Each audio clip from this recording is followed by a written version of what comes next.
Hi YouTube, I wanted to jump on and talk to you about the 9 books I read this month. So technically this is 10, but I'm only going to include 9 because I've written my article and I've posted my videos to social about the fact that I've only read 9. I did stay up late and finish a 10th last night, so that's a bit frustrating, but there we go. My voice is a bit croaky because it's early in the morning. I'm literally filming this about 20 minutes before I need to go to work, so I'm going to slightly rush through these, but what I'm going to do is I'm going to talk to you through every book I read, whether I liked it or not, why I liked it or not, etc. I'm also going to be drinking coffee because I need to be drinking coffee this time in the morning. That probably looks very pale for coffee. It's just an espresso. I think I drink the Law Parfumo. I don't know, but it's nice. It's the one I like. So the first book, not necessarily the first book I read in the month, but the first book I want to talk to you about reading was Battlefield Earth by L. Ron Hubbard. Now, controversially, I did not know at the time that this guy founded Scientology and the cult that comes with it. No idea until I finished it, put my review up, and everybody was like, did you know he did this? I was like, no. Essentially, anyway, this book follows, I think his name's Johnny Goodboy Tyler. The whole time had me cringing. The protagonist, that's the protagonist's name.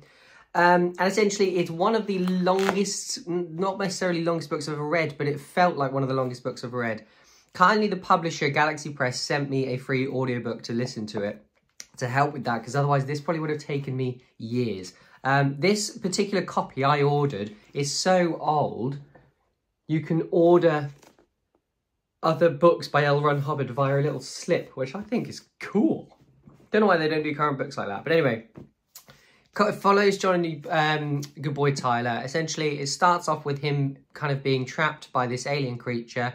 And essentially what happens over the space of the next 900 pages or so is he rises up from a kind of lowly human to refound humanity, to refound culture, refound politics, finance, and even start trading with other planets across the world. And he becomes essentially a hero and a leader of mankind. And that's essentially what happens in this book.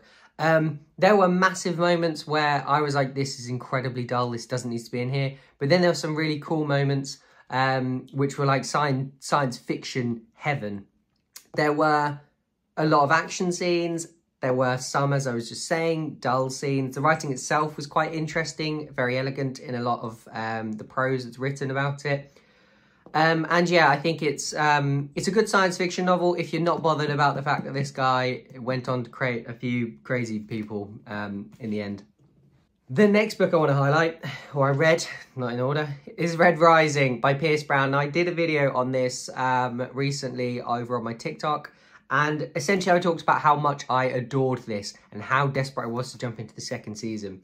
So if you are part of my, if you do follow me on TikTok, you'll have seen I unboxed recently the full series, which I'm going to be reading throughout this year because this first book was brilliant.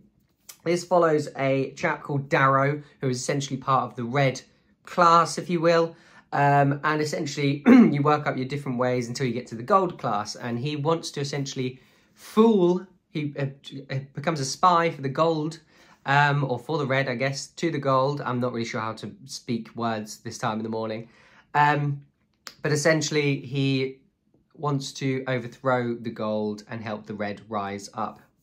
Hence Red Rising.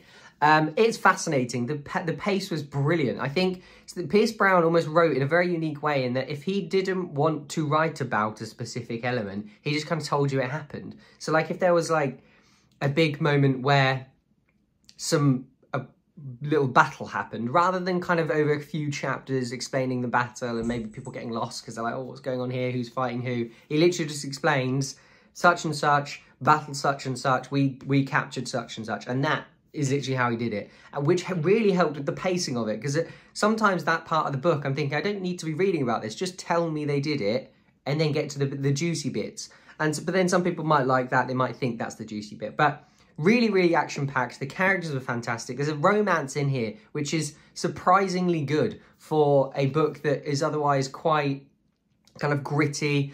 Don't know why I showed you what grit feels like.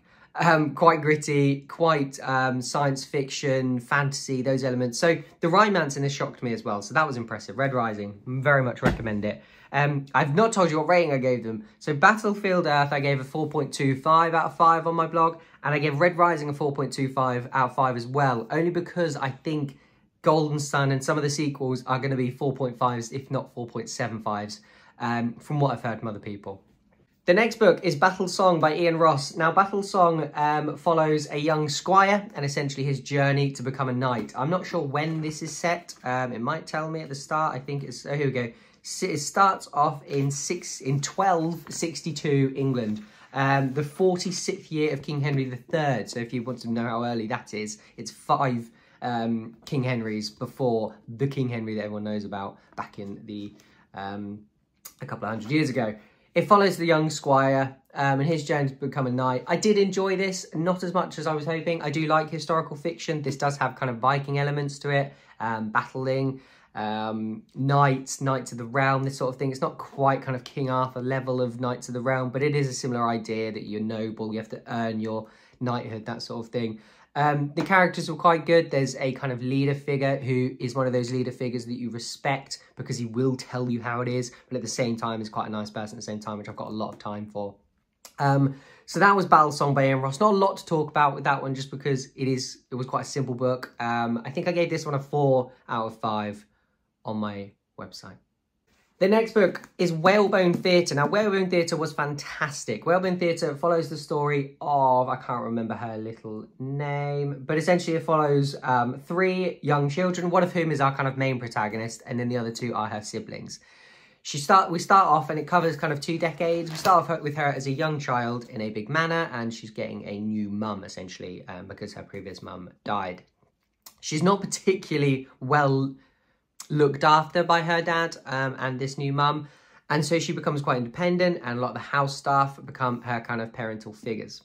One day, her and her siblings go to the beach and see a whale carcass, and kind of like the skeleton, the round skeleton of the whale carcass, and they want to own it. However, technically, I think the king is supposed to own anything like that that washes up. However, they take control of it, and they essentially open up a theatre within it, and it tells the story kind of the theatre. Now, there's not a lot of actual moments with the theatre. There's kind of an initial moment where they talk about the theatre, and they talk about it growing up, and then it's kind of second half / second third, not second third.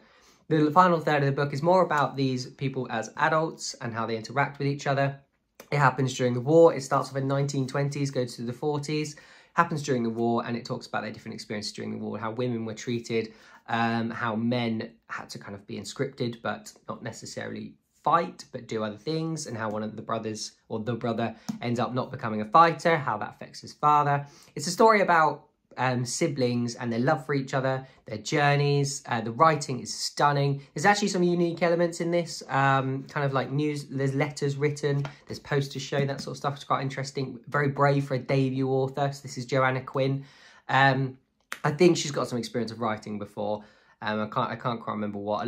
Sometimes writers are often producers or writers for TV and then decide to write books or something. But very, very impressed with the Whalebone Theater, and the cover's absolutely stunning as well. I gave this a 4.5 out of 5 on my blog. So this was actually, Hell and Death is the next book, and this was actually the first book I finished in 2024. Wow, it's weird saying that. This is by Oscar Jensen. This was kindly sent to me by, I think, Viper Books or Press Books or Profile Books, can't remember. They're all kind of the same publishing house. And essentially it covers the story of what I felt like quite a posh group of friends going and having a meet-up at a big house. One of their friends is essentially a millionaire. He's done some tech business. And he announces that he's essentially dying. And he just wanted to invite them round for one last hurrah. However, the following morning, he wakes up dead. I know that doesn't make sense. He doesn't wake up because he's dead. But when everyone's kind of like, okay, he did say he was going to die, but he didn't say he was going to die this quickly. There's suspicions of maybe murder. Bada bum, bada bosh. What ensues then is quite interesting, because usually what happens in these books is people then start to panic, start to throw their arms around, they start to be suspicious of everybody. But instead, there's quite some intelligent people here who instead kind of sit down and they think about it, and nobody panics, nobody worries. And then there's kind of like a big twist at the end, and you think, oh, that's... And I'm not sure whether the twist was pulled off well enough for me to have enjoyed it or not. But at the end of the day, I did enjoy the book. I thought it was written phenomenally, really, really good. Again, another debut from this author, Oscar Jensen. Really, really interesting book. If you're looking for kind of an Agatha Christie, they all go to a mansion, a group of people, and then one dies, they've got to work out who the killer is. This is very much that.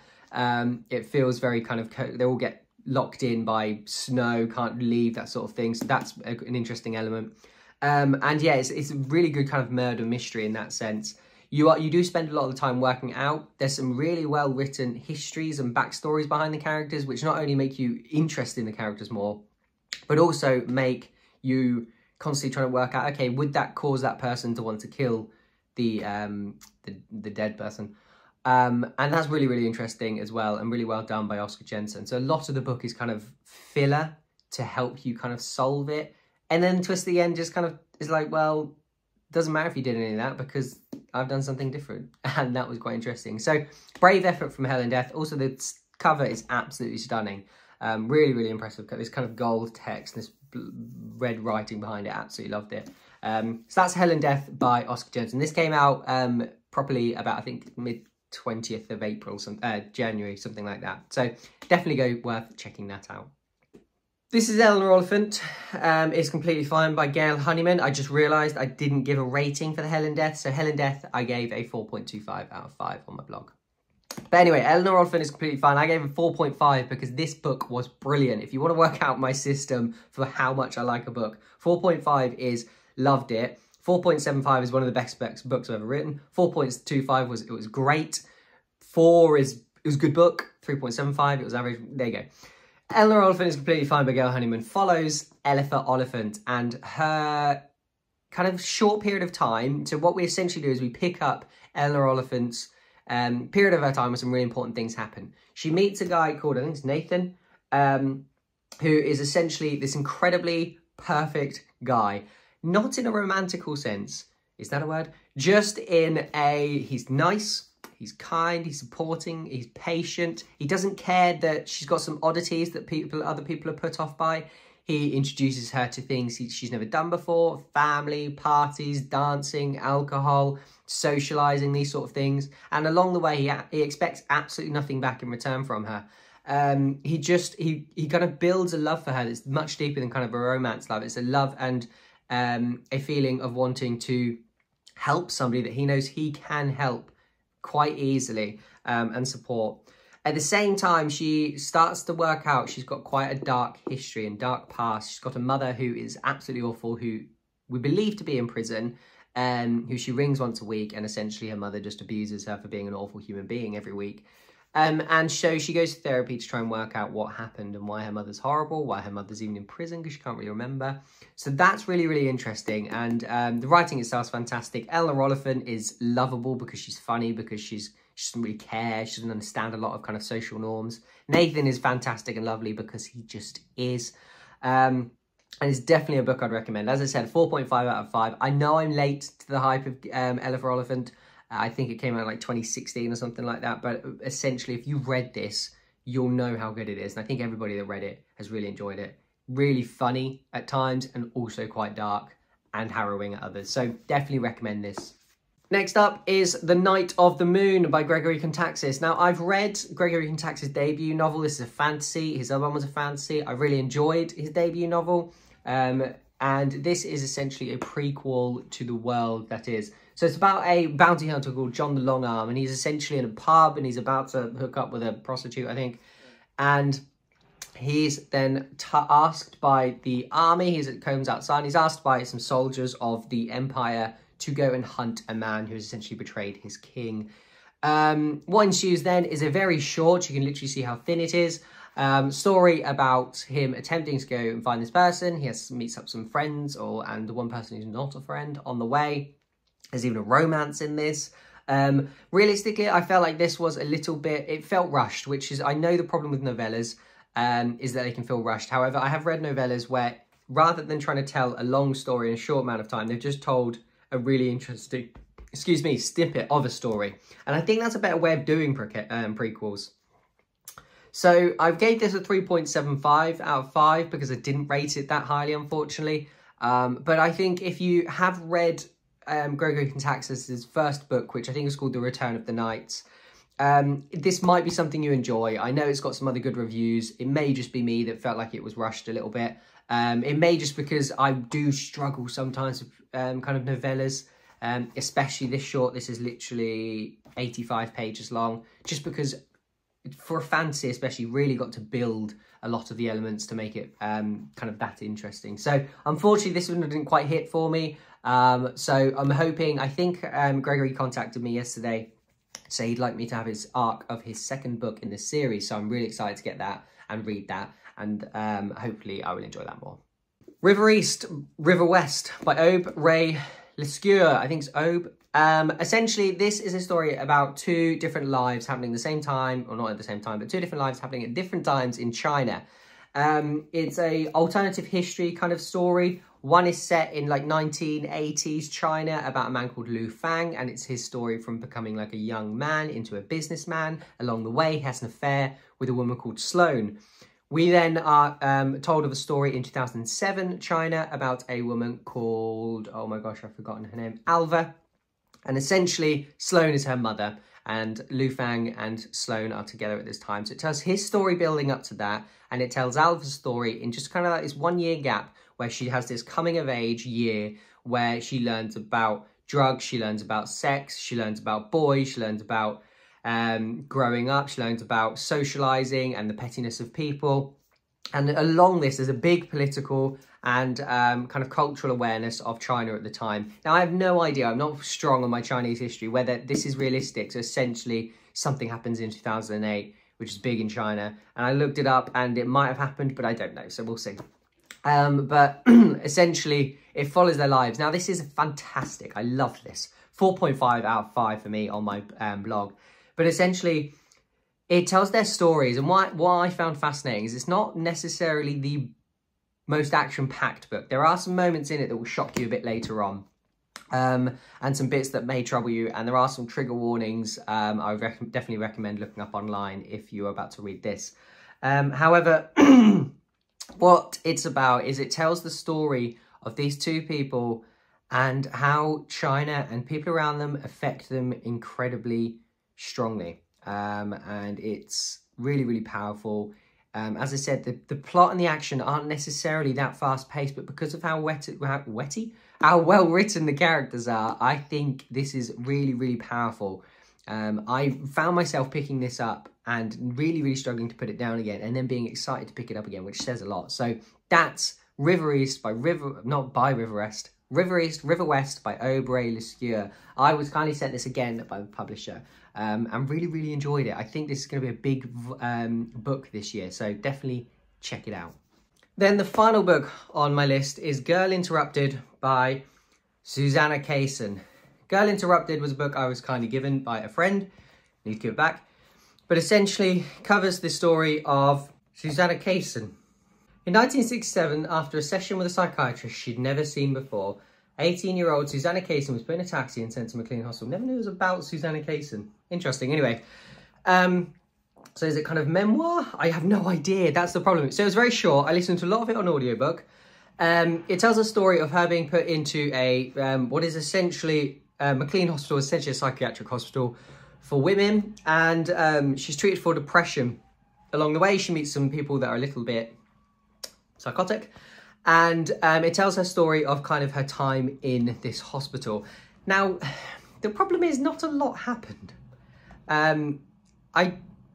It's very difficult for me to review this one, and I've not actually written a review for it yet. I need to have a look and see what other people said. I'm likely going to watch the film as well. I started it the other week.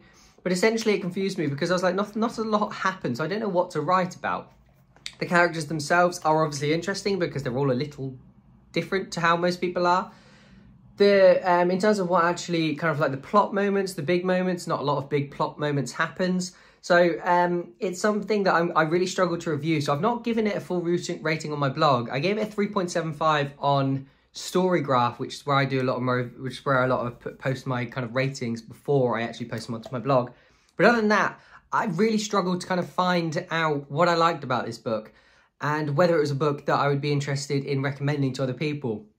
As I said, I'm going to watch the film, I'm going to read some other reviews, and then I'm going to write something a little bit more succinct on my blog itself. But for now, I would say, unless this kind of plot and idea of mental health and kind of mental hospitals. I'm not sure what the proper political term for those is now. Unless those topics are of interest to you, I don't know if this is one that I would necessarily recommend. I think it's one of those books that was turned into a film because it sounds like quite an interesting concept. And I think the film's quite interesting because watching something like that is possibly more interesting than reading it, which sounds very odd and is usually the opposite. But there we go. So as I said, gave that 3.75 out of 10. So that's every book that I read in January 2024. Now, Battle Song doesn't actually have a spine, which is a bit annoying. So there we go. But as you can tell, I had a fantastic reading month. As I said, I've already kind of read another book, but I've not included it on this list. I will include that in my kind of February roundup instead. I think my favourite book from the month was either going to be Red Rising, Whalebone Theater, River East, River West, or Eleanor Oliphant. I think they were the best that I read this month. I can't pick one. If I had to pick one, maybe Red Rising. I know I didn't rate it the highest, but it is the book that has like stood with me most. And I'm really excited to read the rest of the series. Let me know what you read in January. Let me know if you've read any of these before. Comment below as to that. Give your opinions on all the books. Give your opinions. That's what I love to hear. Give me recommendations as well. If I've read something here and you think, oh, that's quite similar to what I've read, let me know. I'm now going to put these books down because this is incredibly heavy. And I'll see you in the next video. Thank you for watching and goodbye.